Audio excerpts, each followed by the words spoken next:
How to find a cheap house to flip. Everybody wants a cheap house, but cheap does not mean profitable. I'll show you where exactly to find low-cost properties perfect for flipping.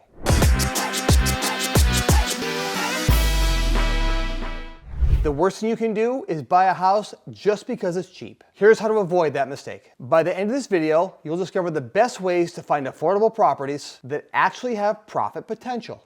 What are the three most important things in real estate? Location, location, location. I don't care if you find a cheap house, it still is all about location. If you find a cheap house but you can't sell it for enough to make a significant profit, don't buy the house. It's not worth it. Don't be confused by cheap. Cheap does not mean profitable. Let me tell you exactly what I mean. Believe it or not, I bought a house one time for $1. Everybody says, how did you do that? No lie, I bought a house for $1. I had a sales guy that worked for me. We were running leads at the time. This is about 15 years ago. And he came to me and said, I have a seller that wants to sell her house for $1.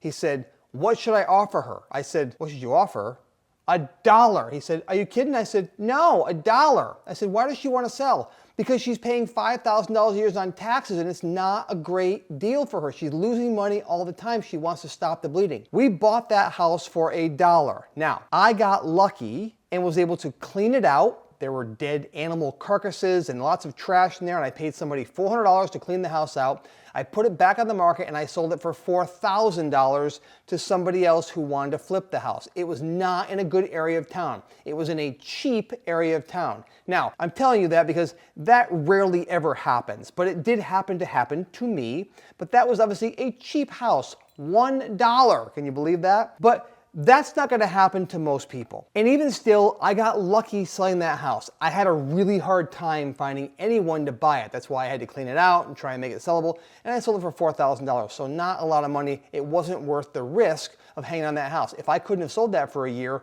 1 year in taxes, I'd have lost money just like that. So be very careful if a house is cheap. Location matters. Now, you want to find the least expensive house in a great neighborhood, yes. That's what I want you to focus on, not just cheap. When you see cheap and it's listed someplace, make sure you know exactly where it is. That's number one in finding inexpensive houses. Number two, and this one's crucial, you have got to find off-market deals. If you are looking on the MLS or Zillow or Redfin or Realtor.com, there are no deals that exist on those sites. They are gobbled up in 2 seconds by other vultures, and that's okay. If it's a good deal, wonderful. Most of the time, they get bid up too high.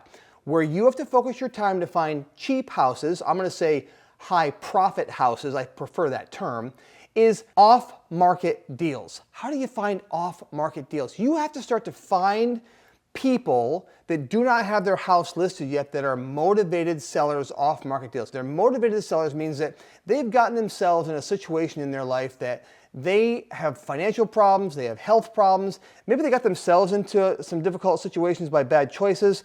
Maybe just life has happened to them, they've had some bad luck. Whatever has happened, they are now a motivated seller that has to sell a piece of property to get the money out fast. They don't want to list with the realtor, they don't want to clean it out, they don't have any funds, they just want their money and they want to get out of the house. That's where you and I come in as real estate investors. We call those the 10 Ds of motivated sellers. I'm going to read them here because there's a lot of them. Death, disease, divorce, delinquent, deserted, downsized, destination, dilapidated, disaster, and disgusted. Those are all reasons that people are a motivated seller.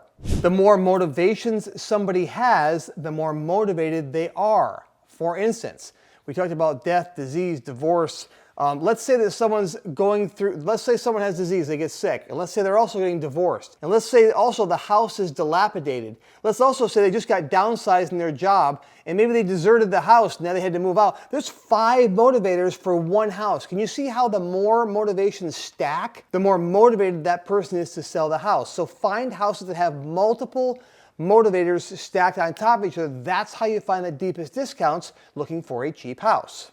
Now, I told you to stay off the MLS and Realtor and all that stuff, and while that is true, there are some areas where you can actually take a look. If something hits the market cheap right out of the gates on day one and it sells, those are really tough to get a hold of. What you can look for are listings that keep dropping their price. If they keep dropping their price consistently and it's been listed for a long period of time, 60 days, 90 days, 6 months, don't assume it's not a buyable house. Most other investors say, 6 months, I'm not gonna waste my time on that one. That's been sitting too long. There's clearly something wrong with that. At least do your own homework and find out what's wrong with it, and don't be afraid to make an offer. You might be surprised. We have made offers $100,000 under asking price on the MLS, and the agent said, my buyer will never take that. By law, they have to present your offer. So I said, well, go ahead and present my offer, and they've accepted our offer. So not every time, but if you're a baseball player, you gotta take swings to hit the ball. That's exactly what you're doing as a real estate investor, taking swings to hit one and eventually hit one out of the park. So don't be afraid to make offers on MLS deals that are showing signs of fatigue and that might want to sell. You can find inexpensive properties in foreclosures or even in auctions. There are online auctions, there are foreclosure auctions that happen on the steps of the county courthouse. There's a lot of ways you can buy these houses as well, and go look for them. If you want to learn about videos on how to negotiate and how to find off-market deals and how to use foreclosures and auctions, there's a ton of great training videos right here on our channel. You can also buy deals from wholesalers. Now, if you don't know what a wholesaler is someone that goes out and does what you're trying to do. They put a house under contract for cheap, then they sell it for a profit to you. They usually add $10,000, $15,000, or $20,000 onto their price for you to be able to buy the house and flip it. Now, if it's a good enough deal, it might make sense to buy it, but remember, the profit's not nearly as deep as if you went out and bought it yourself, because they have to make money on what they're doing too. Just remember that cheap does not equal good. I want you to know your numbers, know your ARV, know what the house is gonna sell for when you're done, know what your repair costs are gonna be, know what these costs are so you can base all of your decisions on buying this house on facts, not on emotions. Especially when you get in this cheap range, you're gonna have competition. If you go to auctions, you can get bid up because your emotions get in the way because you think you're getting a great deal, and I don't want you to make that mistake and overbid and possibly lose money on a deal that you thought was cheap in the first place. And I want you to buy problems you can fix, not disasters.